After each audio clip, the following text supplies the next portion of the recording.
folks, we're back. Welcome back to Argus Hamilton's Comedy Store tonight. We just had a lot of fun with April Macy, and we're about to have the same thing with this funny young man to my right. Let me give you his intro. I'm telling you, you've seen him on Meet the Spartans, College Hill, which was a reality show, right? Yeah. I'm interested in hearing about that. And you can be seen commercials all over. Yeah, I got 4 running right now. And he's a funny young man, and we've got him here at the Comedy Store. Willie Macc, ladies and gentlemen. Let him here. Hey. Nice to have you here. Tell us about College Hill. This was a reality show. Interesting premise. College Hill was the black version of the real world. That's what it was. It's funny because when people say, hey, you've seen them on, it's like, and it's a white room, it's like, they ain't seen BET at all. It's like, it's interesting though, like we shot 3 months in the Virgin Islands, and we were the first black reality show. Before all the love and hip hops and all of those things that was going on, It was us. So we were— They took college students from LA and put them in the Virgin Islands? They took 4 college students from LA, and then there was 4 college students that went to the University of the Virgin Islands. So what they did was in order for us to be on this show, they made us enroll in college in the University of the Virgin Islands to make it look legit. But it really wasn't. Like, we just did like a semester there, had sex with all the females, made it to non-Virgin Islands, and came back to Los Angeles. So it was just like going to USC. Yeah, it was like USC, exactly. Yeah, it was easy. Water off a duck's back for you. Exactly, right? That's exactly what it was. Was it the U.S. Virgin Islands or British Virgin Islands? We went to the U.S. Virgin Islands. That's where we did most of the shooting. But we also did shoot in Virgin Gorda, which is the British Virgin Islands. Yeah. And it was beautiful down there. Like, you can see clear waters and all of that stuff. You walk all the way up, it's gorgeous. Yeah, I loved it there, man. I had a blast on that show. But now BET's on my shit list. Yeah. Because what they did, not only were we the only black reality show, we were the first and only show that BET had that played on MTV, VH1, and all these venues. So they used to have us go to like the BET Awards. Right. And for years, they made me do all these shows and all this other stuff. Then 3 years afterwards, when the show was off, I asked them, like, hey, can I get some tickets to the BET Awards show? They were like, no, you're not relevant anymore. Oh, they told you that? They told me that to my face, man. the execs at BET, and it was like— That's all some comics need to hear, man. I know, all right. That's it. But it was a fun experience. I mean, and I've gained quite a big fan base because of it. So do they run it in perpetuity and rerun bill? Not anymore. We were the only ones that had a DVD that came out. Yeah. So no. I have no real complaints about College Hill itself. Yeah. But no, I'm having fun, man. Well, go ahead and joke about this if you like. But did you find the racial attitudes in the islands different than LA? Oh my goodness, racial attitudes. They hate us there. Black people or Americans? Both. Everybody's hated equally, so that's progress. Unity. Unity. Yeah. Unless they have a hurricane, then our old friend, United States. Come back. But property's still very cheap down there. Like, this don't sound really messed up. And a lot of the money that I made in commercials, I took back home. I'm originally from St. Louis, and I bought real estate. I bought apartment buildings and really? Yeah, I got a bunch of homes. Yeah. Not a bunch. I got about Dick 5 Gregory's homes. from St. Louis. You know that? Who is? Dick Gregory. Oh yeah. Definitely know that. Him, Red Fox, a whole line of them. But so when the hurricanes hit the Virgin Islands, the property value just shot down. Oh. Yeah. So I was like, ooh, okay. So then like a year went on. So this past hurricane, I'm like, come on, hit the Virgin Islands. Hit the Virgin Islands. $5. I want to be the one throwing paper towels out there. You'll get a paper towel. You got 2. Give me this back. You don't need this. Bounty, though, the quicker picker up.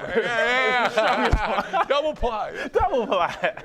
Oh, man. So but it missed the Virgin Islands. And missed it, so I'm going to have to wait till next year. Keep putting it in St. Louis. It's got to come back sooner or later. Oh, yeah. So Now, St. Louis, as a matter of fact, I saw a statistic. They've got a higher murder rate than Chicago. I know. And they never get any credit for it. You need a publicist. We need better publicists in St. Louis. The St. Louis Globe Democrat, nobody reads it, but the Chicago Sun-Times, the Tribune, they're all about the murder situation. You guys, it's like the Cardinals beating the Cubs. You guys beat them every week. Yes. And you don't get any credit for it. Oh my goodness. Here's what it is. So St. Louis has the highest murder rate usually all the way until like the last 2 weeks in December. Yeah. Then the people in Chicago find out, they're like, oh, we're behind. We always lose in the ninth inning. That's the Cardinals thing. Yeah. Oh, it just kills them too. Oh my We're God. always top three. And this part is more sad than it is funny, but like we kill for stupid reasons. I don't know why I say we like I'm part of the killer. I can't kill anybody. Is most of it black on black? I mean, I mean, well, it's a lot of black on black, but like someone got shot for taking the last bag of Cheetos at a store. Okay, I understand that. Yeah, hot Cheetos with the lime? What? I feel like going. Take me now, officers. Well, you know, in the shooter's defense, they are good. In the shooter's defense, they're good. Yeah, I mean, it's very crime-ridden. Like like the properties that I'm buying aren't the best properties, but You play Monopoly, man. That's what you're doing. that's what I love it. Yes, I'm definitely a Monopoly player. Yeah. And they're demolishing so many brick. They got all these old brick buildings Yeah. in St. Louis. People are buying the old torn down brick buildings and selling the bricks to people in Los Angeles. They will buy a house, tear it down only for the brick, because the way they made the bricks back in like the I see a couple head nods so people know about this. Like back in like the 50s, 60s, and 70s, they use a certain type of clay that's much stronger than what they do now, that's more commercialized. So people are spending, like, let's say a brick costs like $1, for example. People are paying $15 for this particular brick. So you can buy a house for $10,000 in St. Louis. Just take the brick off, and you can make about $40,000 off of just the brick alone. And so it's just stripping neighborhoods. Because nobody rebuilds, right? Yes. Like we want people to gentrify us, but they don't want to gentrify us. Like, I don't know, man. It's interesting. Well, I'm glad I got out. I'm still back at $15 a brick, but that's another. 33 years sober, and it still rings a bell. Can I tell you, you were one of the first comics that I watched on when I first started doing stand-up. When was that? I started doing stand-up maybe a little over 8 years ago. Yeah. And I was like, I'm from St. Louis. I'm a preacher's kid, and so I was very sheltered. So when I came out here and found out about stand-up and like the joys of it, I just typed in stand-up and like Johnny Carson and all this other stuff. First person that pops up, Argus. And I was like, I remember one of your first, I don't know your first, but one of the first jokes that I remember. Hopefully I don't mess this up. Hold on. So you were talking about the climate, and like you're from Colorado. Oklahoma. And you're like, when it's 5 degrees in Oklahoma, it's 76 in Los Angeles. Yeah. When it's 105 in Oklahoma, it's 76 in Los Angeles. There's a whole bunch of Christians out in Oklahoma, and there's 76 in Los Angeles. That tickled the hell out of me. I said, I like this dude. He looked racist, but.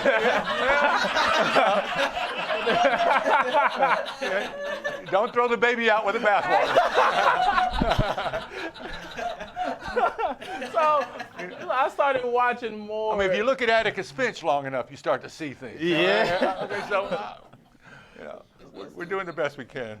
Yeah, and the way you write the jokes was just very brilliant. But I'm more of a storyteller. Like I talk about. I can tell you're a great storyteller. Oh, thank you. You are. And I talk about my life. Like I knocked up a lesbian in high school the first time I ever love had it, sex. man. I did. Yeah. Very first time. Not like a cute lesbian either. I knocked up a bush lesbian. like the one that wear like the baggy pants with the Timbos. Like that's who I call baby mama. Like, and I wear like skinny jeans and like so we like when we're out in public we look like a gay couple that adopted a child, and I don't look like the top in this gay relationship. But I do. My son will turn 18 years old in a couple of months. Hey, wait a minute. You're 33, 34 years old. I had him in 9th grade. Really? Yes. Seriously? First time. Yeah, that's dead serious. He's 6'3", 190 pounds. Hates sports, which is so upsetting because I have black expectations for him. You're going to have to sell half your property to get him through college. Yes. All you got to do is shoot a ball, Malcolm. It's the simplest thing. But yeah, I did. Is he funny? He's fun. He gives me material. That's all. What else we care about? It's interesting because like for me, just as a man, and I'll say as a black man, it's important for me to be in my son's life. Like I was always there, no matter what, how much I hated him. That saves his life. Oh yeah. Like, but I put him through like. I didn't want him to have the same life that I had, so I put him through like all white schools and all this other stuff, which has been the worst decision I've ever made. Really? What does he come with? Does he have different traits now? Oh my God, he keeps talking to me about wanting to take him camping because his friends all go camping. And I have to let him know, like, black folks don't camp. You have never seen a black person on When Animals Attack. We ain't ever got kicked in the chest by an elk. You ain't never seen us. You're like, what the hell? Paul Mooney used to say, you never see an N-word jump off the porch. We right here. You know what it is, though? It's because we can't tell. White folks don't really understand what to do with nature and wildlife. Y'all tell us y'all know, but okay, for example, they say with grizzly bears, you're supposed to act all big with the grizzly bear because that's how you show your toughness. They say with brown bears, you gotta like play dead because they don't like dead meat and all this other stuff. Then they said with black bears, you run to the nearest lake because they can't swim. I was like, oh my God, we still talking about bears here? The black ones don't like messing their hair up. It's like, I ain't taking my son camping with this type of information. It's like he never left the project. Paul Mooney used to rhapsodize about you white people, you just love to go skiing, and I know why. You just go singing all the way up the hill. Gonna go skiing, get away from the N-words. Remember Greg? Greg Hilbers is here. We used to watch Paul Mooney. Oh, nice. Oh, man, he hated the outdoors, man. Yeah. And he would say, and you won't see me going into the ocean either. I don't go into the shark's kitchen, and he don't come into mine. Hey, that's true. Like I can't imagine. Like if I ever suggested camping to my son, it's because I figured a way out of child support. Like that's, that goes with rock climbing. That goes with deep sea fishing. Oh, Willie. It's cause I'm gonna be honest, because it's hard. It really just is hard as being a young dad. Like I raised him exactly like you would expect someone in 9th grade to raise a kid. I did. Like I used to because kids have this unlimited amount of energy, right? So I remember like this, and I feel really bad about it. It's like I can't even look at none of y'all in the eye when I say this. So like he used to have all this energy, and I couldn't figure out how to put him to sleep because you change him, you play with him, you fed him. It's 10 o'clock, and I used to put Z-Quil in my son's orange juice, shake it up, and give it to him, and you just see him just like Daddy, Daddy. Daddy, like, and he would go to sleep. And I did this for years. And then you could watch whatever you wanted on the laptop. Yeah, I was like, back to my porno. And it wasn't, I didn't realize how bad this was. And then I turned it into a bit later because I took my son to IHOP like a couple months ago. Yeah. And then got some pancakes or whatever. And they was like, hey, you want orange juice with your meals, young man? He's like, no, it's just going to make me sleepy. I was like, I should probably tell him. Like, social services. Busted. Like, what kind of orange juice is this kid drinking? Scissor. It's interesting though, man. So what denomination was your father a minister in? It was non-denominational. Yeah. So he was one of those people. My dad has a very interesting story. Yeah. So my dad's been a pastor for 30 years, but in the 70s, in the 60s and 70s, him and my uncles they used to sell LSD and angel dust from Los Angeles to Seattle. They were distributors for that whole entire When you territory. say angel dust, working for the Lord. Yeah, it's all God. It's somehow. Just smooth segue if I ever heard one. Go ahead, though. This is interesting. So he was on his way to kill someone. He went up to Oakland. Or smite them. Or smite them. He was gonna stone them. Yeah. He was driving up there with just this stone. Like, I'm gonna get you. But no, so he went up there and I guess he went there and the gun didn't go off. Whatever. It was one of those type of situations. Told the dude, "You're lucky. Get out of here." And my uncles went back to Arkansas. I was born in Arkansas and raised in St. Louis. Yeah. Went back to Arkansas. Uncles got into some trouble. And my dad used to like getting high while listening to church sermons. They were just this thing. It was like good bedtime stories for him, like burning bush. Now I got the burning bush here. And so one day someone invited him to church, and he fell in love with this choir director who changed his life. One of those. I know we could have been over here like Scarface, and he want to fall in love. But yeah, so yeah, that's my old man, and yeah, man. And he still got a church? He still got a church. Yeah. He got 3 of them now. Yeah, well, good. Yeah. He like property. He got it. Yeah, that's where we get it. That's where I get it from. You're an acquisitive group of family. Yeah, that's good. Wow. Does the other 2 churches is like a satellite? They show him in one church. They show him. No. He'll preach at different churches on different Sundays. Or different times of the day. Yeah, and then like during not different times of the day, but it's like this church. He has a series of pastors, and right. They'll just, associates. Yeah. Yeah. So that's kind of how it works out for him. Yeah. Well, that's good. Do you employ any of your religious training outside of your stage presence? On stage, you talk about that any? No, I haven't yet because I haven't figured. Because I'm gonna tell you, LA will change you. Mm-hmm. LA does this to you. Like you start here, you learn in St. Louis that you pray, God answers prayer, and you start praying for these auditions, and you like, maybe God doesn't hear me. Here's how I realized I changed as an individual here in Los Angeles. So I was on the 101, and I seen one of those kidnap cars. It was like 92 blue Honda, whatever, and I'm like, oh snap, I seen it. It's right here. I called 911. I was like, oh, 911, 92 blue Honda right here. And they're like, oh, thank you. Can you follow the car until the cops get there? I said, I'm black. I'm like, I'm not following the car. No, cop. You gonna tell the cops to follow? No. But the real reason why I didn't follow this car was because I had a callback, like for an audition. I ain't missing no callback if this kid didn't stay with their parent. Like, oh, Willie, this is sensational stuff. Oh man, that's my life, man. So yeah, my dad's a pastor. I got a lesbian. But you inherit that stage presence from him. Yeah. Oh, definitely. Him and my uncles. All of my uncles are in the church somehow. Yeah. So I don't even know if they're really in churches. This is another cover for them. But I'm the same way. All right, really? I'm the son, grandson, great-grandson of Anglican ministers. Oh, wow. I came to LA a good Episcopalian boy, but I did not remain one for long. Oh yeah, it does it.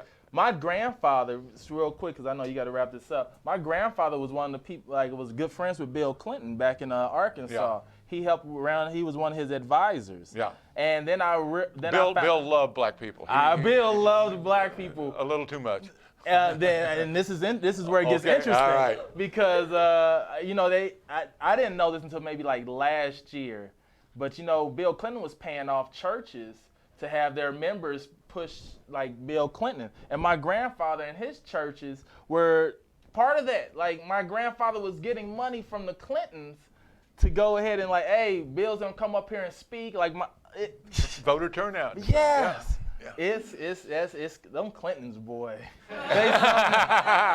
I wanted to like Hillary more, but when she pulled that hot sauce out, I was like, this is what your campaign came up with to appeal to black folks was hot sauce? Well, she's a Yankee, you know. I know. It wasn't even red hot. It was like, yeah, red hot. Some Cheetos, maybe. Yeah, and we know people that'll kill for those Cheetos. They'll kill for the Cheetos. Oh, this is so much fun. Yeah. But here's what we're going to do. When we move upstairs to the belly room and go into full production, we're definitely going to be having you back in a couple of Sweet. months. Hey. I'll be looking forward to seeing your stand-up as soon as possible around here. Cool. Give it up for a funny man, Willie Macc, ladies and gentlemen. Thank you. You were sensational. Thank you so much. Fantastic. Can't wait to have you back. Don't go anywhere.